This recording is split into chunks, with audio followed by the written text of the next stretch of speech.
3, 2, 1. What's up, everyone? Dan here, Crypto Capital Venture, October 25th, 2018. I'm going there. Bitcoin versus Ripple. The battle is on. All right, the battle isn't on. First off, the war mentality, the battle mentality, the hating on each other's cryptocurrencies that happens in crypto world. I don't understand it. Can we all just chill out? If you own Bitcoin and you're long on Bitcoin and someone loves Ripple, let them love Ripple, right? Let them invest in Ripple. What's the big deal? There's no big deal.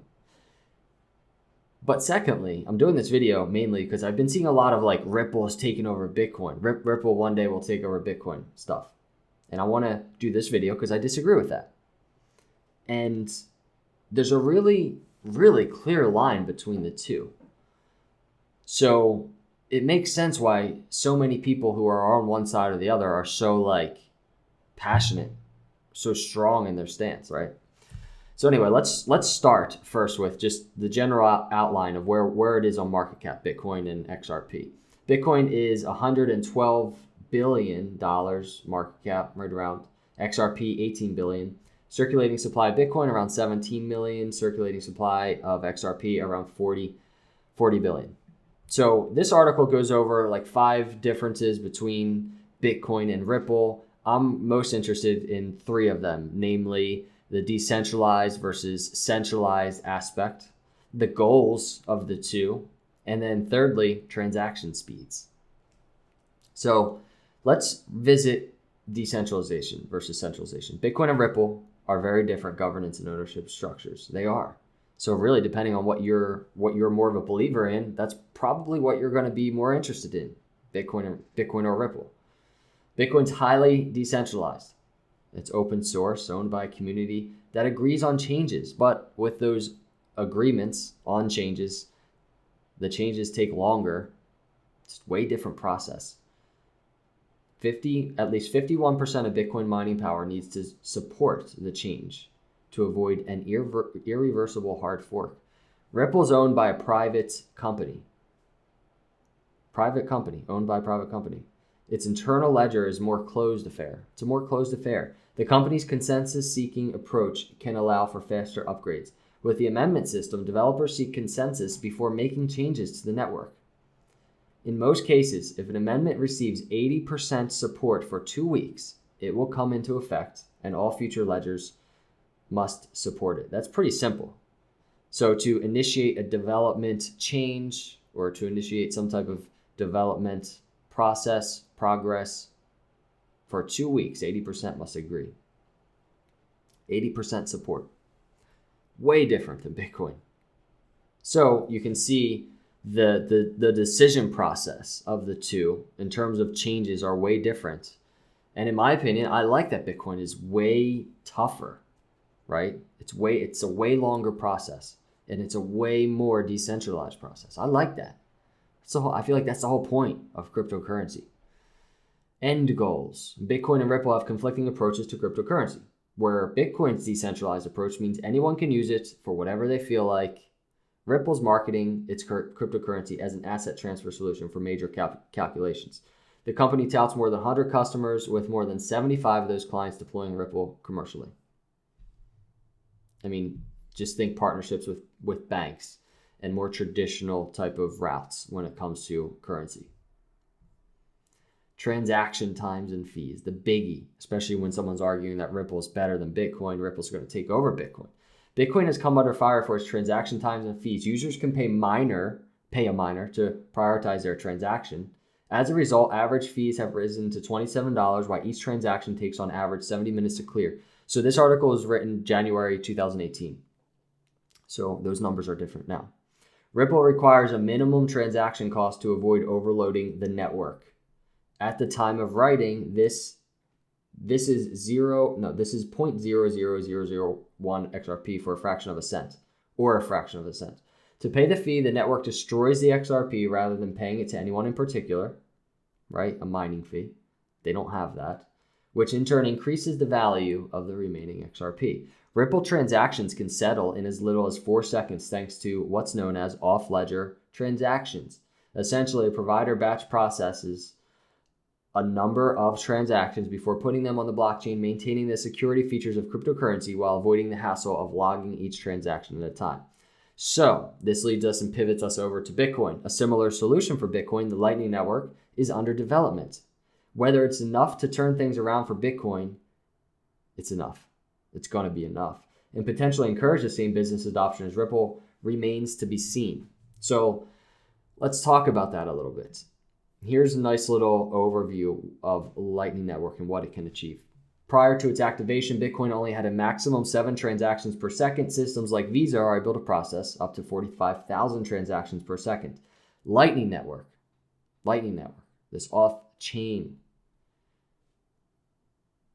Lightning Network promises to enable millions of transactions per second using a peer-to-peer network atop the Bitcoin blockchain.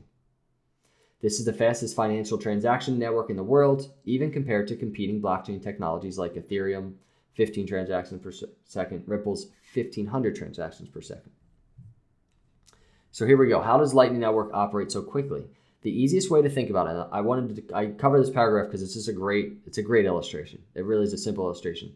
If you don't want to dig into like the tech and how it works and what an off-chain transaction is and what it looks like in the Bitcoin network, this is a great illustration. The easiest way to think about it is like Venmo. Venmo allows people to instantly and seamlessly send money to one another for free. But if you want to add money to Venmo or spend money out of Venmo, you have to interact with the regular banking system, which is slow and may have costs. You put some Bitcoin on the blockchain where the Lightning Network can see it. You can transact in a peer-to-peer fashion as much as you want instantly and nearly for free. Then if you ever want to send a transaction off the Lightning Network, you close your connection. You close your connection that you had on the Lightning Network. It's really a simple concept. So there it is. Those are, in my opinion, the 3 biggest differences between Ripple and Bitcoin. So Ripple centralized versus Bitcoin decentralized. Transaction speeds is a really big issue right now for Bitcoin. It's a really big hurdle, a challenge that Bitcoin has been facing and also solving the issue of, right?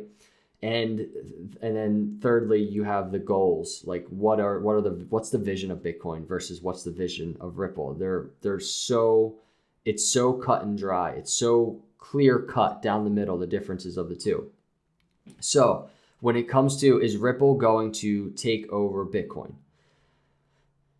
My opinion is no, mainly because you have these transaction speeds, I think, being the largest argument for why that might happen. Everybody wants to argue Bitcoin's so slow, but listen, with the Lightning Network, obviously still growing right now, it's going to take some time for it to be perfected and working, right? Working properly, where we're seeing millions of transactions per second. With that in development, there's no doubt in my mind it's going to happen. But even if it wasn't going to happen, you have that argument of decentralization versus centralization. It brings us back to the birth of cryptocurrency. The thing that even probably rose up the awareness, right, of Ripple to be created. It's Bitcoin. Bitcoin is the king of it all. Bitcoin is the reason for all of this. It's the reason that I'm doing this video right now talking about cryptocurrencies. Ripple just followed in its footsteps in a centralized way. And it completely goes against the vision of what Bitcoin is. It's supposed to be a decentralized peer-to-peer network. So with that being said, Ripple has its advantages in terms of if you want to go that traditional route, if you want to go the centralized route, it's cool. It's a great technology. Fine. And it can pay off dividends if you want to invest in Ripple. That's all good. But I think a lot of us are here for that deeper aspect of it. Besides just the amazing opportunity to invest, we're here for the decentralized version of this technology, a decentralized currency. Not where like, could you imagine if 50% of Bitcoin was owned and just kind of like it was all created at one time? It completely throws out the vision of cryptocurrency. It completely throws out the vision of, I think, why we're here to begin with, right? So that's my opinion on Ripple versus Bitcoin. I don't know. Let me know your opinion. I just wanted to do a video on it because I think it's crazy. I think it's crazy for people to say that Ripple's going to take over Bitcoin. But I also think it's crazy that everybody argues with each other about this. But those are my thoughts on those three things: decentralization versus centralization, the goal, the end goal, and then transaction speeds. Those are the three biggest things. And when I take all of those things and put them together, it's a clear win for Bitcoin. If you like Ripple, that's all good. That's all good. I really don't care. So those are my thoughts. Let me know your thoughts in the comments below. I'm curious. I just wanted to put this out there to really get a feel. I haven't really talked about Ripple at all on this YouTube channel. So I wanted to get an idea of what your thoughts were on this topic, Bitcoin versus Ripple, and all the people saying Ripple will take over Bitcoin. Really just curious. Let me know your thoughts. Appreciate you coming by. If you're not a subscriber, I would love to have you as part of the channel. We're almost at 14,000 subscribers. It's been really fun. Grateful for each and every one of you. I'll see you in the next video, and God bless.